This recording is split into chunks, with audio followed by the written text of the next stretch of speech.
Malam hari ini kami akan mendengarkan firman-Mu yang akan disampaikan oleh hamba-Mu. Tuhan urapi dan setiap kami yang akan mendengar bisa mengerti dengan baik, dan media yang kami gunakan kiranya semua bisa berfungsi dengan baik. Terima kasih ya Bapa, kami berdoa menyerahkan semuanya di dalam nama Tuhan Yesus Kristus kami berdoa. Amin. Baik, sekali lagi kita akan mendengarkan topik di mana akan disampaikan, yaitu sulit keluar dari toxic relationship oleh hambanya Pendeta Alexander Agus Elias Nanlohi. Kami persilakan kepada hambanya. Ya, selamat malam. Dan malam ini sama-sama kita akan belajar satu topik yang tentunya juga jadi pergumulan bagi banyak orang. Saya menyiapkan satu presentasi PowerPoint buat kita, dan saya ingin mulai dengan mengajak kita melihat terlebih dahulu natur kehidupan kita manusia. Kita adalah makhluk yang berelasi. Ketika Allah menciptakan manusia, kita melihat di dalam Kejadian pasal 2 dikatakan tidak baik kalau manusia itu seorang diri saja. Aku akan menjadikan penolong baginya yang sepadan dengan dia. Jadi, kalau kita memperhatikan rancangan Allah, kita adalah makhluk yang berelasi. Ketika Allah menciptakan manusia, di Kejadian pasal 1 dikatakan semuanya baik, baik, baik, dan sungguh amat baik. Maka Kejadian 2 ayat 18 ini pertama kali di Alkitab kita ada kata tidak baik. Dan tidak baik kalau manusia itu seorang diri saja. Berarti Allah yang menciptakan kita, Allah yang menghendaki manusia memiliki relasi, dan tentunya relasi yang saling mengasihi. Sebagaimana ikan dibuat untuk air, maka umat manusia dibuat untuk kasih, untuk mengasihi Allah dan mengasihi sesama. Itulah yang disampaikan oleh Pendeta John Stott dalam salah satu tulisannya. Tetapi kemudian apa yang terjadi dengan kehidupan manusia yang jatuh ke dalam dosa? Kita melihat salah satunya inilah yang menjadi topik pembahasan kita, bahwa relasi antar manusia ini terjadi relasi yang toksik. Arti kata toksik sendiri dalam bahasa Indonesia itu adalah yang beracun, ya, atau yang relasi yang beracun, atau relasi yang tidak baik tentunya. Dikatakan toxic relationship adalah hubungan yang membuat salah satu pihak merasa tidak didukung, malah direndahkan atau bahkan diserang. Jadi kalau kita memperhatikan bagaimana indahnya relasi yang Tuhan berikan pada awalnya, maka ketika toxic relationship terjadi, nah Bapak Ibu Saudara bisa melihat apa yang terjadi, di mana orang merasa dirinya tidak aman, tidak nyaman, dan ini menjadi satu hal yang penting untuk kita perhatikan, untuk kita juga menyadari, jangan-jangan kita sedang ada di dalam sebuah relasi yang toksik. Maka, kenapa hal ini jadi penting? Karena bentuk tindakan negatif yang bisa mempengaruhi kesehatan mental seseorang, ini bisa berkaitan dengan serangan secara fisik, secara psikologis, ataupun emosional. Dan relasi yang toksik ini bisa dialami oleh pasangan, entah itu pacaran atau suami istri, antar teman, rekan kerja, sampai juga dalam hal ini keluarga. Sehingga kalau kita perhatikan, mengapa pembahasan ini kayaknya begitu booming saat ini ya? Sebenarnya satu buku yang mengawali juga pembahasan ini cukup mendalam adalah buku yang ditulis oleh Lillian Glass, seorang dokter yang memperkenalkan istilah toxic dalam bukunya yang berjudul Toxic People. Dan dia menyebut bahwa toxic relationship adalah sebuah hubungan yang bersifat merusak. Kenapa merusak? Karena ada konflik, tidak saling mendukung, muncul persaingan, sampai hilangnya rasa hormat dan juga kekompakan. Jadi, kalau kita perhatikan Dr. Glass ini sendiri, dia tidak memungkiri bahwa setiap hubungan pasti ada pasang surutnya. Namun pasang surutnya dalam sebuah relasi, ini beda dengan yang disebut dengan toxic relationship. Karena kapan kita mengatakan bahwa sebuah hubungan itu dikatakan toksik, sudah beracun, apabila di dalam hubungan itu sisi negatifnya berkepanjangan sampai-sampai menguras energi. Wah, kalau sudah terjadi seperti itu, maka kita harus belajar untuk menganalisa lebih jauh lagi apa sih yang sebenarnya sedang dialami. Sehingga saya ulangi lagi. Hubungan dikatakan toksik ketika sisi negatifnya berkepanjangan bahkan sampai menguras energi. Nah, jadi kalau kita perhatikan ada beberapa ciri yang bisa kita tandai sebagai sebuah relasi yang toksik. Misalnya, merasa sudah berjuang sampai energi terkuras, tapi tetap tidak dihargai. Jadi, ada situasi-situasi seperti ini yang mungkin dialami. Atau kemudian harga diri mulai lambat laun menurun, merasa diri tidak berharga, merasa tidak didukung, kerap direndahkan, diserang, atau salah paham. Dan ini juga bisa terjadi baik dalam relasi keluarga yang dekat, orang tua dengan anak misalnya, atau di pekerjaan antara atasan dengan yang menjadi pegawai atau bawahannya. Dan ini kemudian bisa berlanjut jadi sebuah komunikasi yang seringkali berakhir dengan cekcok, mulai merasa lelah, dan akhirnya meninggalkan sebuah rasa tertekan. Tentu kita dalam hidup tidak selamanya bertemu orang yang pas dengan apa yang kita mau. Itu sebuah realita bahwa di dalam dunia ini ada orang-orang yang difficult people. Kita merasa, wah sulit saya dengan orang ini. Tetapi jangan juga langsung buru-buru mengatakan bahwa itu adalah sesuatu yang toksik. Karena begini, relasi yang toksik itu pasti difficult. Tetapi relasi yang difficult belum tentu toksik. Jadi kita juga harus bisa membedakan. Makanya di awal tadi saya ingatkan, di dalam pengertian ketika itu terus-menerus terjadi dan pada akhirnya tidak ada penyelesaian, bahkan membuat kita lebih banyak mengalami sisi negatifnya, maka itu sudah menjadi relasi yang toksik. Merasa sudah berjuang tadi sampai energi terkuras tapi tidak dihargai dan seterusnya. Sehingga juga bisa muncul rasa untuk balas dendam karena perlakuan yang tidak menyenangkan yang diterima, setiap saat khawatir karena tidak ingin diserang, jadi akhirnya ekstra hati-hati, mulai jaim di depan orang tertentu, ataupun kerap kali berusaha mati-matian sampai mencurahkan banyak waktu tenaga untuk menghibur salah satu pihak. Kalau sudah seperti itu juga kita harus waspada. Dan ini juga bisa jadi apapun yang dilakukan itu menjadi hal yang salah. Tapi pertanyaan yang menjadi tema kita malam hari ini, kenapa seringkali orang sulit keluar dari relasi yang toksik itu? Tentu ada banyak penjelasan yang bisa diberikan dari sisi psikologis, dari sisi emosional, dari sisi sosiologis.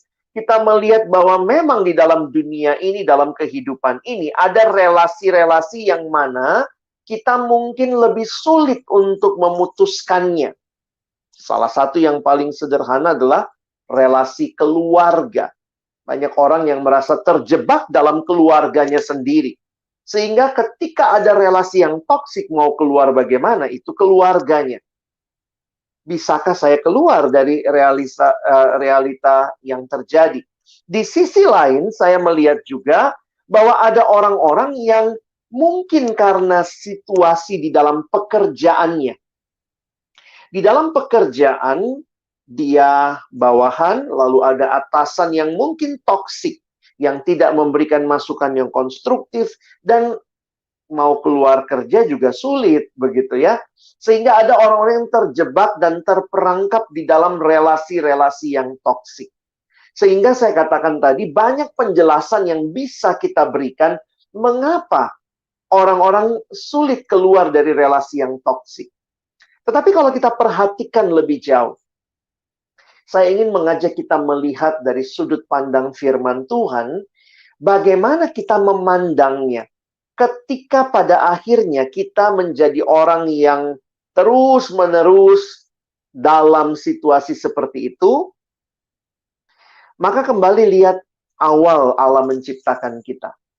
Allah menciptakan kita sebagai gambar dan rupanya, tetapi dalam realitanya manusia lebih mengagung-agungkan relasi dengan sesama dibanding relasi dengan Allah. Manusia mulai cari kebahagiaan, kepuasan dalam relasi dengan sesama, sehingga saya juga harus katakan tanpa manusia sadari, manusia akhirnya menjadikan orang lain itu sebagai Tuhan, tanda kutip ya. Nah, tidak heran, akhirnya ada relasi yang satu mengontrol yang lain. Dan inilah ciri dalam kehidupan manusia yang sudah jatuh dalam dosa. Beberapa orang sulit untuk keluar karena merasa ya sudah seperti ini realisasi atau realita yang terjadi selama ini. Saya bertemu dengan beberapa orang yang dalam relasi masih pacaran, saudara. Tapi kemudian sudah sebenarnya mengalami relasi yang toksik. Kalau pacarnya marah itu memaki begitu rupa, merendahkan, bahkan sampai memukul. Tetapi dia mengatakan, habis gimana lagi kak? Capek kalau harus memulai relasi dengan orang yang baru. Jadi seolah-olah merasa terperangkap di dalamnya, dia mengagungkan relasi itu, dan akhirnya melupakan relasi yang lebih dasar, yaitu dengan Allah sendiri. Allah yang merindukan saudara dan saya boleh mengalami satu relasi yang membangun, yang saling mengisi, saling memberikan sukacita. Jadi, saudara bisa lihat akibatnya hal-hal seperti ini, ya manusia masuk dalam relasi yang toksik, mengikuti apa yang dikehendaki oleh temannya, pacar, atau bahkan orang tua, meskipun mungkin itu tidak sesuai dengan kehendak Allah. Jadi saya ingin mengajak kita untuk melihat dengan jelas bahwa ada orang-orang yang bahkan kayaknya rela menderita demi relasi yang toksik itu. Nah, saya harus ingatkan kepada kita, ada relasi-relasi yang tidak terhindarkan. Yang saya katakan tadi, keluarga, relasi dengan atasan. Tetapi mari kita belajar kembali melihat kepada Allah. Belajar memandang Allah dan menyerahkan kepada Tuhan pergumulan ini, di mana saya yakin Tuhan pun mau saudara tidak makin lama di dalam relasi yang seperti itu. Saya percaya pemulihan Tuhan masih berikan. Sehingga ketika saudara dan saya boleh berjuang untuk sebuah pemulihan relasi, misalnya saudara minta keberanian untuk mengatakan apa yang saudara rasakan. Nah, itu sesuatu yang saya yakin kita perlu pelajari, kita perlu keberanian, kita perlu satu dukungan, dan saya percaya bahwa Tuhan menyanggupkan kita untuk mengutarakan, menyampaikan apa yang kita rasakan, apa yang kita senangi, apa yang kita sukai, dan apa yang tidak kita sukai. Ketika seorang yang mengalami relasi yang toksik dengan pacarnya, tetapi kemudian dia melihat bahwa ada hal yang bisa mereka bangun bersama. Mereka datang menemui konselor, ditolong, untuk kemudian yang satu belajar terbuka kepada yang lain, yang satu belajar mendengar yang lain, melihat apa yang dia suka dan apa yang tidak dia suka. Jadi hati-hati, rela menderita untuk sebuah relasi, tapi kalau itu toksik, itu bukan kebahagiaan, saudara, itu kebodohan. Jadi relasi yang toksik ini harusnya kita lihat dengan tepat, kita waspadai, dan kita lihat bagaimana jalan keluarnya. Untuk relasi-relasi tertentu harus dihentikan. Mungkin ketika saudara sudah mengalami mental breakdown yang begitu rupa, Ada beberapa orang yang karena situasi seperti itu dia akhirnya mengalami depresi. Secara sederhana, anak yang dibully terus-terusan di sekolah dengan relasi teman-temannya yang toksik, bukan membangun, tapi terus membuli, dan akhirnya setiap kali mau ke sekolah takut. Setiap kali mau ke sekolah, perutnya sakit. Setiap kali mau ke sekolah, tiba-tiba demam. Nah, itu sudah mempengaruhi sampai kepada tubuhnya, maka kita harus, mungkin orang tua perlu memikirkan untuk pindah sekolah. Tetapi kan tidak selamanya segampang itu. Seringkali kita pun harus belajar minta hikmat dari Tuhan supaya ada penyelesaian. Dan saya pikir disinilah pentingnya kita melihat Allah yang hadir di dalam relasi, Allah yang sanggup memulihkan, Allah yang juga memberikan saudara-saudara seiman untuk menolong kita bisa juga masuk dalam sebuah relasi yang saling membangun satu sama lain. Alami kasih Allah. Sadarilah diri kita sebagai orang yang ada di dalam Tuhan, dan sebagai orang yang belajar juga menghargai diri kita sendiri. Jangan saudara kemudian merasa, ya sudahlah, saya memang rendah, saya memang demikian. Tetapi mari bangkit dan memohon kepada Tuhan, meminta bantuan melalui saudara-saudara seiman yang ada di sekitar kita, untuk bisa merindukan relasi yang toksik, boleh dibaharui menjadi relasi yang saling membangun satu sama lain. Tentunya tidak mudah, butuh proses. Tetapi saya percaya, kehadiran Allah di dalam relasi akan menolong kita melewati dengan baik. Kiranya Tuhan menolong kita semua, boleh menjadi orang-orang yang membangun relasi yang baik di tengah-tengah kehadiran kita di dunia ini. Amin. Terima kasih buat hambanya, dan senang sekali bisa mendengarkan penjelasan dari hambanya seputar topik malam hari ini. Saya kembali menyampaikan rekan-rekan juga dapat mengirimkan pertanyaan atau komentar di kolom komentar yang ada, dan kita akan membahas, dan kiranya waktunya juga cukup untuk membahas semuanya. Ya. Baik, kita langsung ke pertanyaan, Pak. Ada yang bertanya seperti ini, Pak. Berarti relasi toksis itu dipengaruhi oleh dosa, yang pertama. Yang kedua, apakah ada relasi yang toksis dalam dunia pelayanan ya, Pak? Dan seperti apa contohnya, Pak, kalau pengalaman dari hambanya? Karena kadang-kadang kan kita berpikir, wah ini untuk kalangan-kalangan yang seperti apa, tapi dalam lingkup hamba Tuhan itu apakah ada, dan mungkin bisa memberikan gambaran, karena kita nggak bisa tahu, Pak, bahwa ini sebenarnya relasi yang toksis atau memang wajar, Pak, atau gimana, Pak? Iya. Saya pikir, Pak, kita perlu untuk melihat, saya setuju ya, dalam pengamatan saya, memang ada yang bilang ini masalah psikologis, ada orang yang mungkin seperti ini dan itu, tapi saya melihat akar masalahnya adalah ketika dosa kemudian merusak relasi itu. Dan ingat, relasi yang toksik itu yang satu berusaha mengontrol yang lain. Dan kemudian hal itu membuat orang ini tertekan, tanpa sadar dia juga mungkin terkungkung seperti itu. Dan jangan lupa, saya melihat dalam pelayanan juga hal ini mungkin terjadi.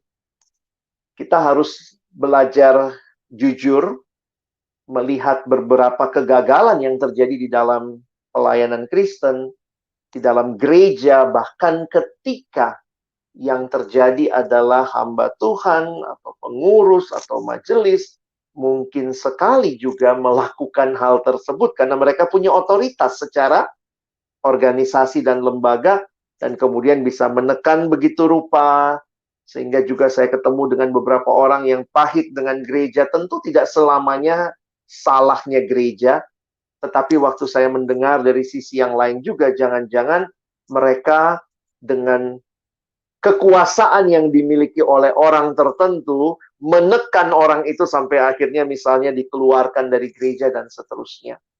Nah, saya pikir kita harus hati-hati. Di dalam pelayanan mungkin terjadi hal-hal seperti ini. Belum lagi memanipulasi. Nah, ini susahnya, Pak. Kita memanipulasinya pakai ayat-ayat firman Tuhan, kan?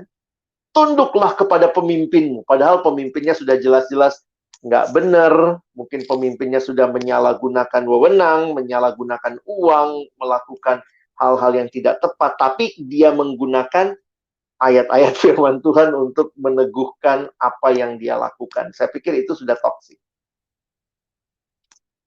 Oh, terima kasih Pak. Ini ada yang bertanya, Ya. seandainya hal itu benar-benar terjadi Pak, dan kita melihat bahwa itu sebenarnya relasi yang toksis dalam pelayanan, apa yang harus kita lakukan Pak sebagai umat Tuhan? Saya harus katakan dua hal. Yang pertama, mari kita mohon kepada Tuhan agar pembaharuan terjadi. Tentunya juga di situ saudara dan saya perlu untuk terlibat, untuk mungkin menegur, memberi masukan. Tetapi, nah ini kita sadar juga, di dalam dunia yang masih begitu kuat dengan dosa dan segala hal, ketika tidak ada perubahan, maka mungkin kita perlu bertanya, pertanyaan selanjutnya, Tuhan sampai kapan saya harus bertahan?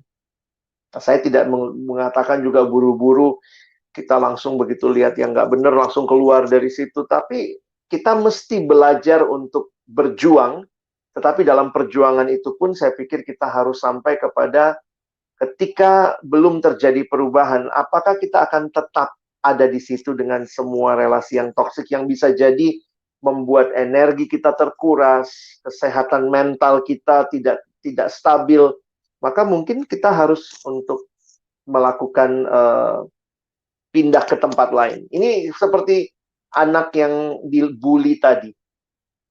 Apakah bisa didamaikan dengan teman-temannya? Ya, tentu kita usahakan itu dulu, karena cari sekolah juga nggak gampang. Tapi juga ketika misalnya tidak terjadi perubahan atau sudah mengalami gangguan bagi anak itu, maka mungkin kita harus berpikir minta hikmat untuk pindah ke sekolah atau bahkan homeschooling di rumah. Saya pikir itu juga nanti Tuhan akan nolong kita. Baik Pak, ini kembali lagi kita akan ada pertanyaan yang masuk. Ya, saya akan bacakan bahwa misal tadi sempat dibahas bahwa ada satu relasi yang memang kita nggak bisa keluar dari relasi itu, misalnya keluarga suami istri dan seperti itu Pak. Dalam hal ini ada pengalaman nggak dari hambanya bagaimana cara untuk menolong hal ini Pak, keluarga ini ketika terjadi seperti ini Pak? Iya, nah ini saya harus ingatkan buat rekan-rekan muda, carilah pasangan di dalam Tuhan dan bertumbuh. Karena penting sekali bukan hanya di dalam Tuhan, tapi bertumbuh. Karena ketika sudah menikah, saya setuju ya, itu relasi yang tidak boleh dipisahkan. Tetapi ketika terjadi hal-hal yang toksik, bagaimana? Nah, kita harus pertama-tama terbuka dan mencari pertolongan, saya pikir ya. Langkah awal bagi pemulihan itu adalah dengan menyadari apa yang salah. Dari kesadaran itu, kemudian kita bisa melihat apa yang perlu diperbaiki. Kalau nggak pernah sadar itu salah, maka mungkin nggak akan pernah diperbaiki. Nah, karena itulah penting sekali untuk kita juga memupuk ya dalam pernikahan sebuah komunikasi yang baik. Tetapi ketika misalnya komunikasi tidak terjadi dengan baik, maka ingatlah Tuhan juga mempercayakan saudara dengan komunitas. Ada komunitas yang Tuhan berikan. Salah satu yang menarik dalam pernikahan Kristen dilakukan di depan Allah dan manusia. Makanya di dalam Kejadian dikatakan mereka akan meninggalkan orang tuanya, tapi kemudian itu juga dilihat oleh masyarakat. Bahkan di dalam gereja, kehadiran jemaat yang hadir di pernikahan saudara, sebenarnya itu komunitas yang menyaksikan saudara berjanji di hadapan Tuhan, dan punya tanggung jawab moral sebenarnya untuk mendoakan keluarga itu. Tapi jangan cuma didoakan waktu di gereja pada waktu pemberkatan, tapi ketika menjalani pergumulan, maka mungkin kita perlu juga cari hamba Tuhan, kita perjuangkan. Bagi saya terus diperjuangkan, karena relasi suami dan istri adalah relasi yang tidak terpisahkan. Bagaimana jika toksik? Silahkan terus diperjuangkan. Dan saya sangat percaya bahwa Tuhan masih bekerja. Tuhan memulihkan. Dan karena itu selalu ada harapan buat keluarga-keluarga yang ada dalam pergumulan. Jangan pernah give up ya, karena kita percaya ada pemulihan di dalam Tuhan. Wah, ini cukup banyak Pak pertanyaan malam hari ini, baik yang ada di Instagram, di Facebook juga, bahkan ada Silakan, dari Pak. YouTube Pak. Kami akan tampilkan dari Facebook Pak, dari Pak Henry, rekan kita yang hampir setiap malam setiap mengikuti pelayanan ini. Iya, Pak Henry. Selamat malam Pak Alex, mau bertanya, cara teman dalam kurung ya Pak, atau dia perempuan, bagaimana cara dia bersikap jika seorang dia selalu dimaki-maki ibunya, walaupun masalahnya sepele, selalu nggak didukung, kadang lebih memihak kepada adiknya yang cowok. Kadang anak itu kadang sakit hati dan ada dendam sendiri, mohon bantuannya. Artinya mungkin lebih tepatnya dalam keluarga yang pilih kasih dianggapnya seperti itu Pak. Ya. Iya, Pak Henry, terima kasih. Ini pertanyaan yang bukan cuma pertanyaan Pak Henry, tapi juga saya harus sadari bahwa terjadi di banyak keluarga. Jadi relasi-relasi yang toksik. Saya ingat dosen psikologi saya dengan sederhana mengatakan begini. Siapa yang mungkin menyakiti kita? Maka yang paling mungkin menyakiti kita itu justru orang yang dekat dengan kita. Misalnya, adakah Bapak Ibu yang disakiti oleh Presiden Amerika Serikat 1 minggu yang lalu? Terlalu jauh Presiden Amerika. Yang menyakiti kita mungkin adalah pasangan kita, anak kita, keluarga kita, kakak beradik, teman kerja, orang-orang yang kita temui. Di mana ketika manusia bertemu dengan manusia lain selalu ada gesekan. Ingatlah, kita ada dalam dunia yang tidak sempurna. Karena itu mari kita bangun. Bagi saya yang pertama dan terutama bangunlah relasi dengan Tuhan. Karena ketika kita punya relasi dengan Tuhan, di situ kita jadi tahu dan belajar Tuhan sedang membentuk kita juga. Saya harus katakan memang tidak tepat begitu ya apa yang dilakukan ibu itu. Tidak tepat apa yang dilakukan dengan pilih kasih dan segalanya. Tetapi coba lihat di sisi yang lain. Di sisi yang lain, Tuhan sedang ajarkan apa untuk temannya Pak Henry. Ya, di situ memang saya harus ingatkan, seringkali Tuhan membentuk kita dengan proses yang tidak mudah.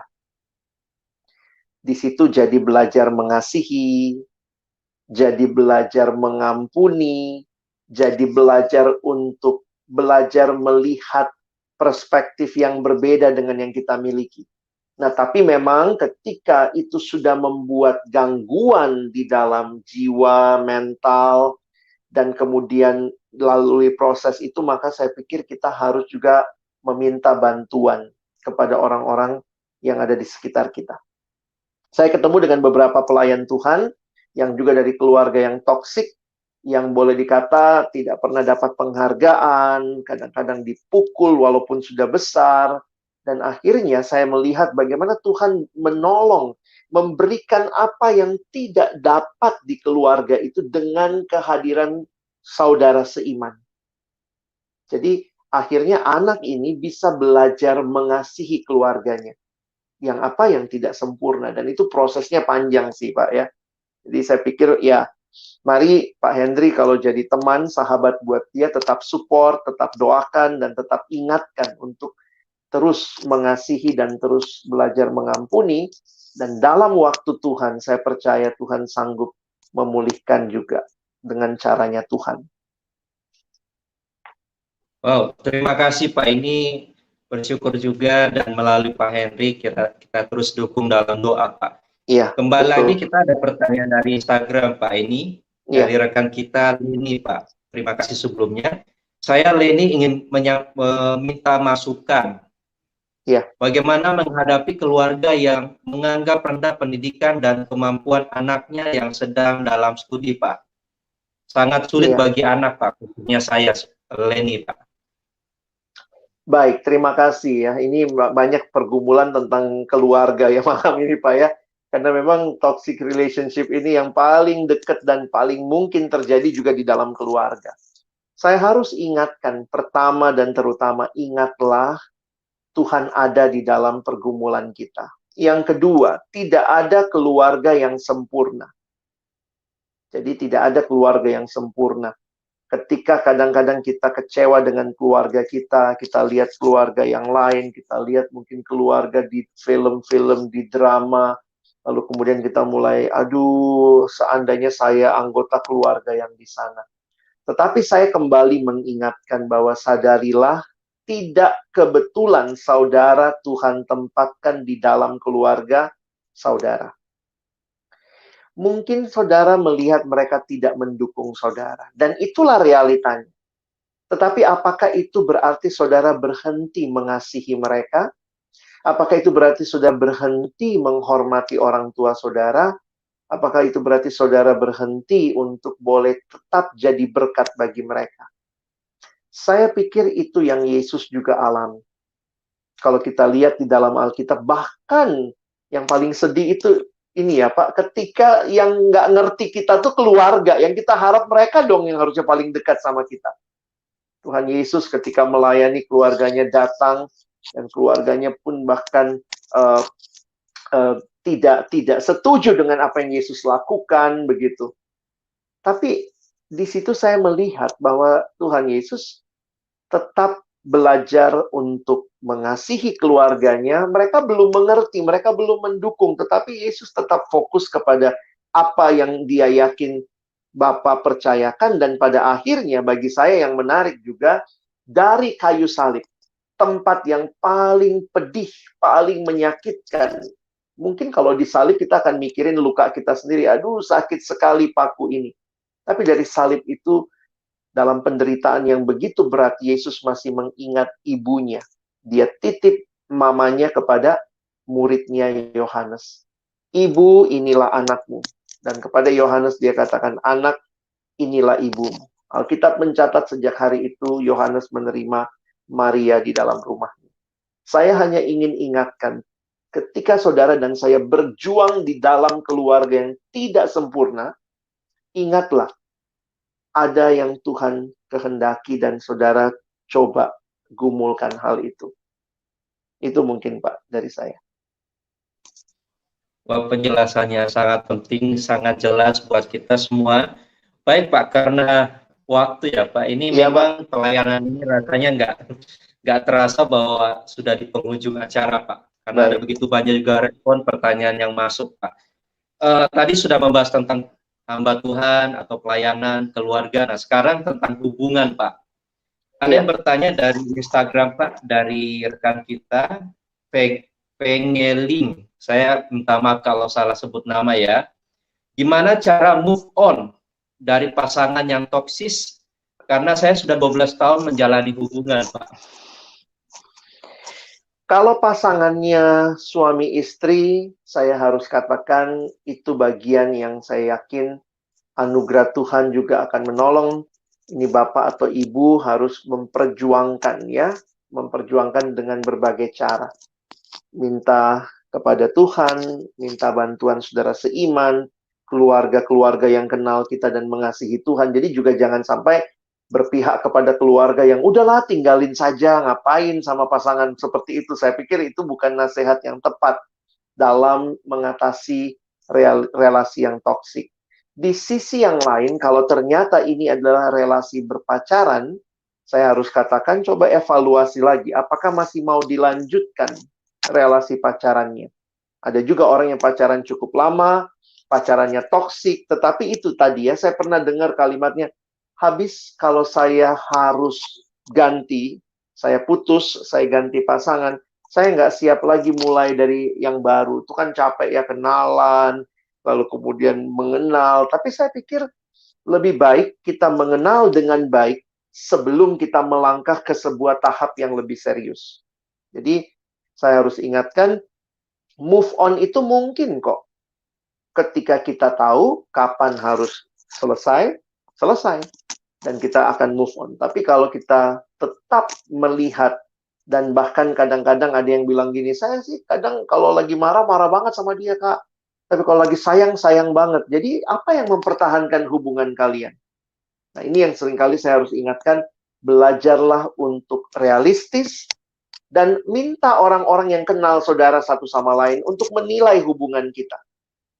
Jadi misalnya orang yang dekat sama kita akan lihat ini udah toksik nih, kamu hati-hati nih. Kamu lanjut, saya ketemu seorang yang di dalam berpacaran, pacarnya sudah pernah mukul dia, tendang jatuh dari motor, kalau marah-marah, dia tunjukkan WA-nya ke saya, itu isinya makian kebun binatang, tapi kemudian kalimat dia begini, tapi dia kan jawaban doa saya, Kak, waktu berdoa minta pacar. Saya langsung bilang, ingat, saya harus katakan, dia jawaban doa waktu itu, tetapi waktu kamu jalani relasi ini, teruslah berdoa. Teruslah evaluasi sebelum masuk ke dalam tahap pernikahan, maka itu tahap yang harus terus dievaluasi. Jangan sampai kita terlanjur atau bahkan merohanikan kan jawaban doa. Padahal ternyata kita tidak sedang taat kepada Tuhan. Tuhan saja mengasihi kita. Kalau kita lihat pacar, pasangan yang tidak mengasihi kita, maka kita harus perjuangkan. Kalau saya pertama harus perjuangkan dulu, kalau saudara yakin dari Tuhan untuk pacaran. Tapi kalau ternyata sesudah diperjuangkan, anak ini saya bilang, coba ke konselor. Terus dia bilang, pacar saya ini tidak mau ke konselor.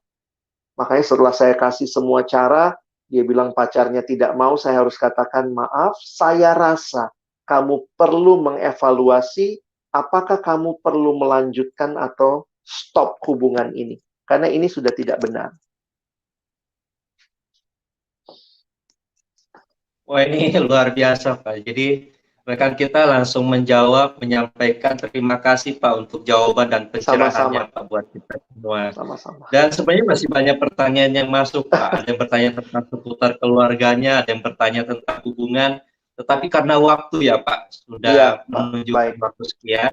Dan mungkin saya akan persilakan kepada Pendeta Alexander untuk menolong kita Pak. Artinya ada poin yang perlu mungkin hambanya sampaikan buat kita semua selaku pendengar Pak.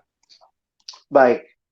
Mungkin Bapak, Ibu, Saudara yang bertanya, Saudara bertanya tentang kasus. Apa, bagaimana kalau ini, bagaimana kalau itu. Tapi saya ingin mengangkat prinsip pada malam hari ini. Bahwa ingatlah prinsipnya ketika seseorang itu terus-menerus dalam waktu yang lama lebih mengalami yang negatif, maka itu sebuah relasi yang toksik. Pertimbangkan dengan baik dan pertama-tama perjuangkan jika saudara yakin ini relasi yang Tuhan kehendaki, tetapi setelah saudara memperjuangkan, realistislah apakah ini tepat untuk dilanjutkan atau tidak. Bagi saudara dalam relasi yang tidak mungkin diputuskan, hubungan darah, keluarga, hubungan pernikahan, suami istri, maka kiranya saudara tetap meyakini di dalam Tuhan ada pemulihan. Perjuangkanlah itu.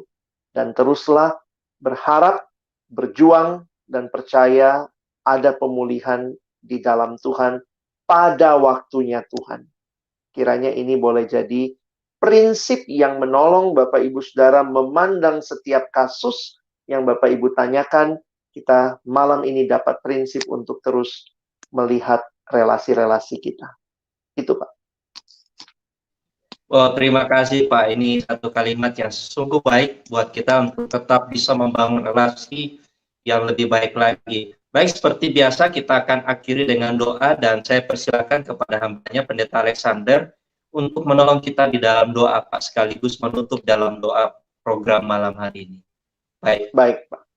Mari kita berdoa. Kami datang dalam ucapan syukur karena Tuhan Engkau baik dan Engkau menyatakan kebaikan-Mu di sepanjang kehidupan kami, termasuk malam hari ini. Tidak kebetulan kami semua yang bisa menyaksikan secara live juga boleh melihat bagaimana Tuhan sedang terus membangun hidup kami, bagaimana Tuhan mengevaluasi relasi-relasi kami, dan mengingatkan kami untuk terus berfokus kepada Tuhan, membangun relasi di dalam Tuhan, dan punya harapan untuk relasi-relasi yang mungkin saat ini sedang di dalam pergumulan ataupun relasi yang toksik. Tuhan tolong kami untuk memperjuangkannya, tetapi juga Tuhan berikan hikmat untuk kami tahu kapan kami harus melangkah keluar dan kemudian juga belajar terbuka untuk menerima bantuan dari orang-orang di sekitar kami yang mengenal kami dan tahu pergumulan kami. Malam ini hamba-Mu mendoakan Bapak Ibu Saudara yang juga dalam pergumulan relasi. Kami secara khusus berdoa untuk keluarga-keluarga, termasuk keluarga Kristen yang sedang mengalami pergumulan relasi. Kami berdoa biarlah Tuhan Engkau hadir dan Engkau memberikan pengharapan agar setiap orang dipulihkan di dalam waktunya Tuhan. Dan bagi semua pendengar, semua kami yang menyaksikan, apapun yang menjadi pergumulan kami saat ini, biarlah kami boleh berserah, bergantung, dan menerima pengharapan di dalam Tuhan. Terima kasih untuk Bara Digital yang terus boleh menjadi berkat dan Tuhan menolong setiap kami untuk terus juga bukan hanya menerima berkat, tetapi juga belajar menjadi berkat, termasuk menjadi pendamping bagi saudara-saudara kami yang mungkin sedang di dalam pergumulan relasi-relasi yang toksik. Kami bersyukur sekali lagi menutup pertemuan kami malam hari ini, menyampaikan seluruh doa kami dalam satu nama yang indah, nama Tuhan kami Yesus Kristus, yang adalah Tuhan dan Juru Selamat kami yang hidup. Amin.